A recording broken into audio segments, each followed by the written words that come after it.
Palakurthi reservoir నుంచి Chennur reservoir ఒక 10 సంవత్సరాల నుంచి ఏం చేసినా ఒక మంత్రిగా ఉండి కూడా నువ్వు ఏం పని చేయలేదు. ఇగో మా మేడం చూడు ఇప్పటికి మా సొంత డబ్బులు పెట్టి పూడిగా తీస్తాంది. ఇగో చూసుకో మిషన్ చూడు, ఇగో మా దగ్గర పొలాలు చూసుకో, ఇక్కడ అన్ని ఉన్నాయి. ఇంతవరకు అయితే నువ్వైతే ఏం పని చేయలేదు. పాలకుర్తిలో ధర్నా చేస్తారా? మొత్తం పొలం చూసి పూర్తిగా చూసి జయకర్ మీటింగ్ పెడతానట. ఊరంతాకి వచ్చి చూడాలి. అక్కడ నుండి చూసి అయింది.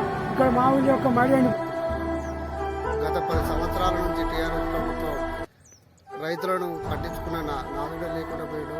ఎర్రబెల్లి దయాకర్ రావు గారు మంత్రిగా పనిచేసి కూడా ఈ కాలువను ఇంతవరకు పట్టించుకోలేదు.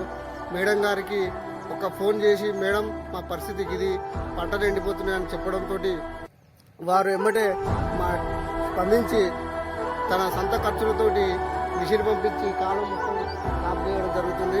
మేడం గారికి, పాలకుర్తి ఎమ్మెల్యే శశిరెడ్డి రెడ్డి గారికి, అదేవిధంగా ఝాన్సీ మేడం గారికి 10 ఏళ్ల పాటు రైతులమందరం రుణపడి ఉంటామని మనస్ఫూర్తిగా చెప్తున్నాం.